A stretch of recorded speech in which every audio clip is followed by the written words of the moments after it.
Hey, kids, Instagram. Hey, everybody. Hi, here at Common Good City Farm every Sunday, 3:30 p.m. I hope everybody had a great week. And guess what today is? Today is Sunday, which is the last day of Black History Month. And we have a guest here that I want to introduce you to today, okay? This is Mr. Marc James. How Guys, you doing? he wants to be called Farmer Marc. Or Farmer Marc, or your Okay. farmer friend. Or your farmer friend. Yes. Okay? And listen, if anyone have any questions, please don't hesitate to chat in. Okay?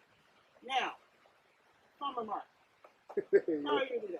I'm fine, Miss Juan. How you doing? It's so good to see you. Same here. I like your mask. Oh, you do? Oh, great. Great. Listen, the last time I saw you was at our pop-up market, That's right. and we had a great time, and we're going to ask you about that later. Okay. But right now, I just want you to tell us a little bit about yourself. Okay. Where do I begin? Well, I'm originally from Washington, D.C. I did bounce around a little bit, but I graduated from Carroll High School. Go Lions. I'm married, and we have a little dog. His name is King. And my farming journey actually started in 2006 while I was at the University of Maryland Eastern Shore. I studied agriculture, and then I also studied food microbiology. I wanted to be a chief scientist over there at USDA. Ooh. And I did that for a few years. I wasn't a chief scientist. I was a lab tech. I did that for a few years. I had so much fun. I remember the guy that created, you know, how they make like forks and utensils out of plants. I remember meeting him the day that he had gotten his patent. But anyhow, that's another conversation. That should have been exciting. Yeah, for another. Oh, that was the coolest thing ever. I was like, "You made this out of soybeans?" He was like, "Yep." But anyhow, I digress. I have a super large passion for agriculture and farming. I also have a business called Higher Harvest, where I teach people how to start their garden, and I also assist them throughout their first gardening series. So I really want everybody to have access to food, which is probably the reason why I'm a farmer.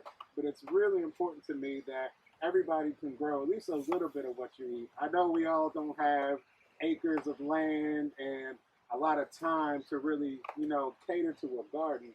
But I think if we can all just grow a little bit of what you eat, it's a feeling, it's almost liberating to be able to grow a little bit of what you eat. So, Farmer Marc, you've opened the door. Tell the kids, what is your favorite vegetable and how do you like to prepare? Oh, man. My favorite vegetable, I don't even know where to begin. Well, let me say this. So, my family... Your favorite one? My favorite one? Well, Yeah. my family, we're from Guyana. So, I grew up on a lot of the Guyanese food, and one of my favorites is something that's called callaloo. I've had that. Oh, you had that? Absolutely. Did you like it? I loved it. Hey! You can help me. You can, share that recipe with me, and I'll share it with Miss Emily. Yes, I have a wonderful callaloo and cabbage recipe that I would love to share with you. Well, maybe I can make it for you one day and bring it to you. I'll have an opportunity. Yes, sir. All right, Now, wonderful. You are the farm programs pool manager. Can you tell us a little about what's that all about? What do you programs? Okay. So the farm program manager, my role is essentially, it's threefold. So I oversee the market, which is our weekly market, which is every Wednesday starting April 14th all the way through November. And then I also oversee the Summer Youth Employment Program. And then I'm also assisting with our other farm manager, Foster, the City Farmers, which is our volunteer program. Oh, okay. So I'm going to double back a little bit. I had this question that says, what inspired you initially to get involved in gardening? You remember the first time you were like, I want to be a Farmer Marc? You might laugh at me when I say that. That's okay. I want to laugh. It's raining. It all started when I was a little kid. When I was in school, I had a teacher. Her name was Miss Miller. I was 7, so I'd have been in the first grade. I was in first grade, and she had us do, I don't know if they still do this in schools. We took a little plastic cup, we put some soil in the cup, and then we put probably like a bean plant or something in there. And this thing grew, and I was just mind blown. I was like, what? You can put that little seed in there, and then this comes from all of that? So, yeah, when people ask me, like, where does it come from? Like, literally, I remember being in my first grade science class and doing that first seed in the cup, and that just blew me away. And that just started you. And then fast forward to when I was in college, I came into college as a business major. It was okay. It was fine. But then I realized after a few internships, this is not where I wanted to be. So I was undeclared, and then I met someone. His name was Marcel Herlock. He was in the agriculture program, and we got to talking. He would come with me to the cafeteria to eat, and he really just kind of brought me into the family and introduced me to some of the nicest people I ever met, which we're still friends to this day. A wonderful woman named Miss Corey Cotton, Dr. Ronaldine Marsh, Miss Gail Sykes, Dr. Fozzie Hasham, Dr. Patricia Milner at USDA. I mean, these people, the day I changed my major, I knew I was in the right place. They just embraced me, scholarships, any kind of tutoring or mentoring that I needed. They just embraced me so much. And I was like, yeah, this is where I want to be. And I had a wonderful journey from there. Now, do you think that there are many African Americans here in DC or other cities that are involved in urban farming? I mean, through your travels, have you seen that? So I want to share this fact with you. There are millions of land, millions and millions of acres of land here in the United States to farm. But do you know how many black farmers there are? No. How many black farmers are there, kids? Do you know? Well, we're getting ready to find out. I'll tell you. There are 33,000 black farmers in the United States. So 33,000 in the whole United States. In a country of 330 million people. So they're a very, very small percentage of the population. So yes, there are black people that are interested in farming and gardening and so on. There's organizations like Manners, Minorities in Agriculture and Natural Resources. There's tons of groups, but there are small amounts of people spread out all over the United States. I think here in DC, there's an awareness. A lot of people are realizing, hey, I want to be able to go and get food, especially in the midst of a pandemic, and not have to wait or spend an hour or 2 hours in the grocery store. Let me see if I can go to one of these community gardens and start to grow some of my own food, So I think the awareness is increasing, and as that increases, there'll be more people part of this family of agriculture, if I can put it like that. So can you think of any other ways that we can encourage that, any ideas that you might have that can encourage that percentage to go up? Well, what advice would you give some people who want to become a farmer, Mark? Well, I would say the first thing is feed your curiosity by reading. There's a wonderful book. It's called Farming While Black by Leah Penniman. Oh, yes. And I think anybody that's curious about what farming is and how it can impact your life or how it would change your life, the first thing you should do is probably go to the library and pick up a book and learn, or you can come on down to Common Good City Farm. We would love to talk with you about what farming is, and maybe you can come help us a little bit as well. We got farming season getting ready to get rolling. So, we would love, somebody. If you want to know about farming, there's two great farmers here, myself and Foster Geddes. We would love to talk about it. And guys, we're going to have also a talk with Farmer Foster as well. Now, let me tell you a little bit about the book, because I read the book. Mm-hmm. And kids, one of the things that amazed me the most In one of the first chapters, there was someone there braiding hair, and they put seeds, not beads, seeds in the hair.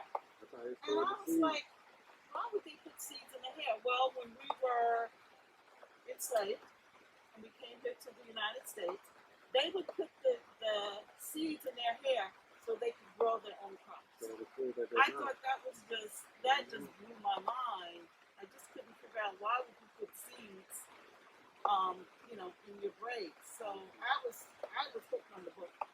So I want to share. Can I share something else with you?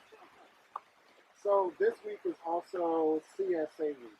Did you know that? No. So that's why you'll see a lot of the farms right now. Can you tell everybody what CSA is? Oh, a CSA is short for Community Supported Agriculture. That's where you can buy either a week pickup or a bi-weekly pickup of fruits and vegetables directly from the farm. Okay? And what I wanted to share with you is CSAs, that concept actually came from a black farmer. His name was Booker T. Watley. It started a long, not Booker T. Washington. Not Booker T. Washington. Yeah, Booker Booker T. Watley started the CSA model. And speaking of CSAs, Common Good, yes, we do have a weekly and a bi-weekly pickup for CSAs. You can always check out our website to get more information about that. Mark, I have so many questions, but just maybe a couple more. What crops can the community expect here at the farm during the summer that's going to be popping up so we can eat? Oh, wow. I mean, so we have about 18 100-foot beds. So we're going to be doing a wide variety of some of your favorite leafy greens and vegetables. We're really hoping that our fruit trees will get up and running. We were just with Josh from BPR, and we were able to do some pruning and trim it back. So hopefully this summer we can get some really good peaches, some good cherries out there as well. Cherries, yes. And then also, as I share with you, I have a Caribbean influence. We're going to be throwing a few Caribbean. We're going to do a little callaloo. We're going to do a little bora. We're going to do some Scotch bonnet peppers. We're going to spice it up this year. We're going to add that Caribbean spice to the mix this year. We're going to have like a little Caribbean festival here, and this is our chef. Okay? So some of your favorites, your favorite leafy greens, we'll have that as well. And of course, we'll have our gourds, which are the pumpkins and so on, and the butternut squashes and things like that. Yummy. But yeah, this year we're going to have some of the regulars, and then we're going to add a little Caribbean spice in there. Great. I will be here. Now tell us a little bit about the pop-up market. I know when you mentioned it to me before, when I came here, there was a lot of people participating. So when can the community expect the next pop-up market? So our next pop-up market is scheduled for March 20th. What we do at our pop-up market, and to back it up a little bit, the last pop-up market in February, we tried something that's called a pay what you can. So when you pick up when you pick up your fruits and veggies, we'll give you a suggested price, and if you can pay more or less, no questions asked, you just let us know and we adjust the price accordingly. This is really you do introspection. You check with yourself and you let us know. There are no questions asked. We just want people to have access to food. So we're doing some different things this year. Guys, parents, we can't ask for more than that. Mark, I can't tell you how excited Well, I have to say this. What's so really interesting about our farm, so to the north of us is low-income housing. And then to the south of us is housing that's priced at $600,000, $700,000. and millions and so on and so forth. But what I want to share is that both need access to good food, and both deserve access to really good food. Now, guys, if you ride by, walk by, if you see Farmer Mark, wave, say hey. That's my new name, Farmer Mark. Farmer Mark, hey. welcome him to Common Good City Farm. He will love it. Now, thank you for joining me on the last day of Black History Month. It was an Well, I honor. just want to say thank you to you, and also thank you to Miss Emily for allowing me to be here today. We had a great day today. It's raining, guys. Listen, don't forget to join us next week here on the farm, Instagram at 3:30 p.m. And be safe, guys, okay? See you next time. All right. Take care, Bye. everybody. See you around.